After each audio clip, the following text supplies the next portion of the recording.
जुटाना और उसको वोट में तब्दील करना, दोनों अंतर है। अलग पार्टी बना के फिर दूसरा लड़ाई कीजिए, यहीं पे हम लोग मार खाते हैं। पक्ष में थे तो बड़ा बड़ा भाषण दिए थे, अभी आप लोग जानते होंगे, तो उस भाषण का आप कीजिएगा ना भाई। तमाम झारखंड वासियों को जोहार।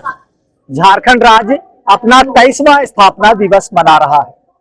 पूरा देश आजादी का अमृत महोत्सव मना रहा है।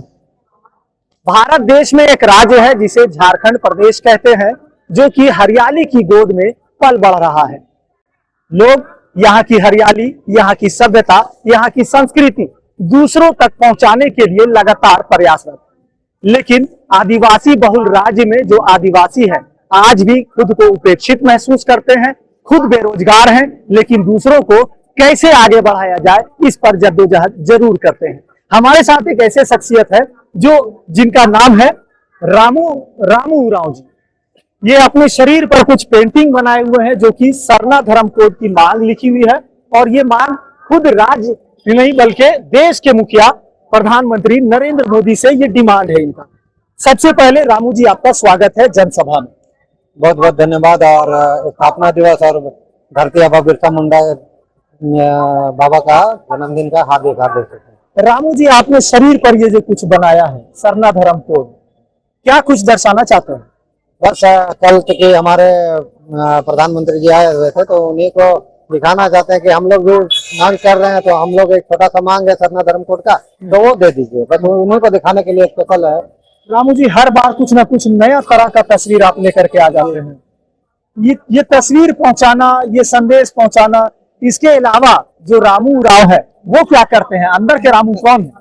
देखिए, एक्चुअली में हम रामू उरांव रहते हैं, छोटा सा एक किराना दुकान चलाते हैं जी। क्योंकि ज्यादा है तो नहीं है, लेकिन हम चाहते हैं कि यहाँ के जो भी हमारे पढ़े लिखे नौजवान है उसको किसी तरह नौकरी मिल जाए। यहाँ के जो भी है वो नौकरी मिल जाए, यही हमारा। हम तो नहीं ना, तो कम से कम वो लोग अपने आप को लड़ाई के लिए ठीक है, लड़ रहे हैं, उनके लिए तो हो जाए तो हम दिल को सुकून मिल जाएगा। रामू जी, झारखंड राज्य ने अपना 23 वर्षों का सफर पूरा किया। पूरा देश आजादी का अमृत महोत्सव मना रहा है। हमने स्थापना दिवस भी मना लिया, बिरसा मुंडा का जन्मदिन भी मना लिया, लेकिन झारखंड में बिरसा भगवान की धरती पर रहने वाले लोगों का उत्थान अब तक 23 वर्षों में नहीं हुआ। लोगों को रोजगार, शिक्षा, नियुक्ति, इन तमाम चीजों पर अब भी बाधाएं हैं। हाँ, देखिए, बहुत अच्छा सवाल है आपका, और इसके लिए हम लोग हमेशा आप देखिए संघर्ष में रहे हैं, लेकिन कहीं ना कहीं हमारा ही आदमी होके आप नहीं कीजिएगा तो इसका दोष है, हम लोग का दोष है, आपका दोष है। आपको हम सर्वोच्च पद में क्यों दिए हैं?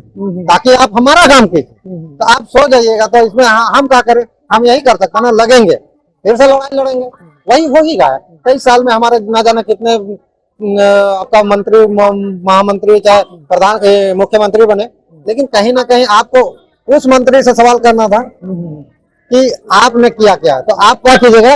अलग पार्टी बना के फिर दूसरा लड़ाई कीजिए, यहीं पे हम लोग मार खाते हैं। इस तरह का काम आप लगातार करते हैं, आप नहीं लगता है कि आपको भी यहाँ नियुक्ति होना चाहिए, आपको भी नौकरी? नहीं, हम तो कभी चीज नहीं सोचे हैं, लेकिन जो अभी मान लीजिए CGL का ही एग्जाम दे रहा है, बार बार टला रहा है, तो वो दुख लगता है कि भाई बच्चा लोग मान लीजिए 23 साल है, 2 साल टला गया, कितना 25 साल, फिर 2 साल कितना गया, एक जनरल सीट के लिए 30 साल, एक OBC के लिए आपका 32 साल, एक ST के लिए 35 साल। तो भैया साल घटता नहीं है, बढ़ता है। तो जब बढ़िए जाएगा, अब हमको चेहरा देख के क्या लगता है हम नौकरी कर लेंगे। कहने का मतलब है जो उस लायक है, जो अभी प्रतियोगिता का जो ये कर रहा है, तैयारी कर रहा है, उसके लिए एकदम आप हर साल नियुक्ति निकालिए। देखिए, आप दूसरा बार फिर आइएगा, तीसरा बार आपको चाहने वाला फिर लंबी लाइन लगाए, तीसरा चौथा पार्टी का जरूरत ही नहीं पड़ेगा। आप झारखंड को खुद समृद्ध कर सकते हैं। हमारे हेमंत सर से हम यही कहना चाहते हैं कि आप क्योंकि विपक्ष में थे तो बड़ा बड़ा भाषण दिए थे, अभी आप लोग जानते होंगे, तो उस भाषण का आप कीजिएगा ना भाई, नहीं तो फिर आप दूसरा बार फिर गति से। तो हम यही चाहेंगे कि वो गद्दी में बैठे, वो मलाई का, वो गद्दी में उतरे फिर मलाई का, तो हम कितना दिन वो सब चलेगा जी। तो आदिवासियत के नाम से ही तो सत्ता पर आए मुख्यमंत्री हेमंत सोरेन की, यदि आंदोलनकारी से बैठे हैं तब फिर विकास क्यों नहीं हो रहा? हाँ, यही चीज तो है ना कि हम आप क्या बोले, फर्स्ट हम बोले कि आप अपने हैं, आप ही हमको दगा दीजिएगा, तो हम किसके पास जाएंगे? आपको सोचना है ना कि हमारे जो पीछे साइड जो हमारे उम्मीद के साथ आपको बनाया, उस चीज के लिए हम क्या करें? सबसे बड़ी चीज क्या कहना है, झारखंड के आदिवासियों को आदिवासियों से ही खतरा है? नहीं, खतरा क्या है? खतरा किससे है? यहाँ अपने आप में क्या खतरा है? बस वही है कि हक अधिकार ढंग से नहीं मिलेगा। खतरा किससे है यार? खतरा कुछ नहीं है। यहाँ बाप दादा से लड़ाकू है, लड़ेंगे साला, लेकिन तब रहा कि हमारा कहना कि आपको हम जिस जगह में बैठाए आपको वो काम करना, तो वो काम कीजिएगा ना। अभी परीक्षा नहीं होगा तो किसका हानि है? हमारा, जो हमारे भाई बंधु हैं, बहन है, उसका है। तो लड़ाई तो इसी चीज का, स्थानीय नीति हुआ, 1932 हुआ, आपका नियोजन नीति हुआ, यही सबको तो लड़ाई है। तो उन सबको सुदूर कर दिया, खत्म कर। रामू जी, प्रधानमंत्री रांची आए थे, खूंटी आए थे, उलिहातू गए थे। क्या अब प्रधानमंत्री के आगमन के बाद झारखंड का राज्य का जो तस्वीर है वो बदलने का मतलब लगता है कि बदलेगा? देखिए, हम तो पहले ही बता दें, हम किसी पार्टी विशेष से है नहीं, लेकिन जहां तक हो सके, क्या कि कल हम देखिए भीड़ जुटाना और उसको वोट में तब्दील करना, दोनों अंतर है। अगर मान लीजिए हो सकता है कि जैसे आपका आरएसएस वाला एक क्या मोर्चा वहां से उल्लेहातों से निकालना था, जो कि बंद करवा दिया था वहां का ग्रामीण लोग, बुझ रहे ना, तो वहां से बंद करवा दिया। तो अब प्रधानमंत्री गए, अब फायदा होगा कि नहीं वो तो वोट के दिन पता चलेगा, ताकि यहाँ तो भीड़ दिखाने के लिए आपको बहुत तरह से चलिए, आप राजनीति में नहीं है, किसी पार्टी विशेष से नहीं है, वोटर तो है जी जी, आपका मताधिकार तो है। आपको नहीं लगता कि मिशन 24 की तैयारी है कहीं ना कहीं पक्ष विपक्ष इसको लेकर? हाँ, ये इन लोग का, प्रधानमंत्री जी आए तो ये लोग जोश भरने का काम किया है कि आपका ये हो जाएगा। हमको लगता है बाबूलाल मरांडी जी को आगे करेंगे, हमको लगता है ऐसा ना हो परिवर्तन हो जाए। देखिए, वो तो बात की बात है। अभी विधायक दल का नेता है, अमर बावरी जी भी है, तो कहने का मतलब है कुछ भी हो सकता है, लेकिन ना हो परिवर्तन। हम तो यही चाहेंगे, ताकि एक अभी जो है इनको काम करना है और अभी नहीं किए हैं, तो आप क्या बोले हम कि आपको काम कर जगह दिए हैं, अब नहीं कीजिएगा तो अब हम दूसरा को बुलाएंगे ना, उसको बुलाएंगे, आइए भैया आप कर दीजिए, तो होगा ही होगा। तो सत्ता परिवर्तन, काम नहीं होगा तो बदलाव होगा। आप काम कीजिए, जैसे यहाँ पे योजना का बारिश हो रहा है, आप अंदर गए होंगे तो देखे होंगे कि हरित कार्ड है, इंदिरा आवास है, फला ढिमका जो है। अच्छा, एक सवाल फिर से हम करेंगे। जो सपना आदिवासियों ने यहाँ का देखा था, आंदोलनकारियों ने देखा था, बिरसा मुंडा ने देखा था, बुद्धि भगत ने देखा था, 23 वर्षों बाद क्या उन सपनों पर रोशनी पड़ रही है या कहीं धूमिल हो रही है? जो सपना आदिवासियों का खुशहाली के लिए जो हमारे वीर शहीदों ने देखा था, उन सपनों का क्या है? देखिए, हमको स्पेशली पूछिए कि हाँ रामू जी आप क्या सोचते हैं? बिल्कुल, आप अपनी राय बताइए। हम यही बोलेंगे कि एकदम धूमिल है,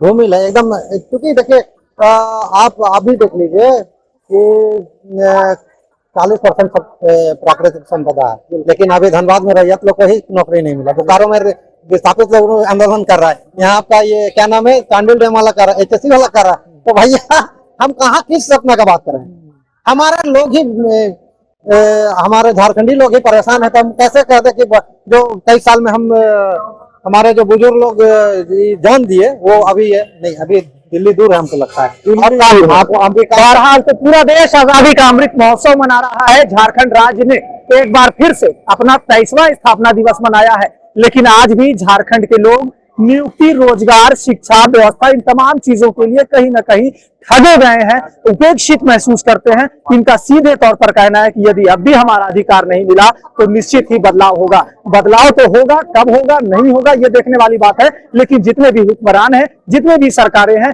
इनको इन आदिवासियों के लिए, यहाँ के मूलवासियों के लिए, झारखंडियों के लिए सोचने की जरूरत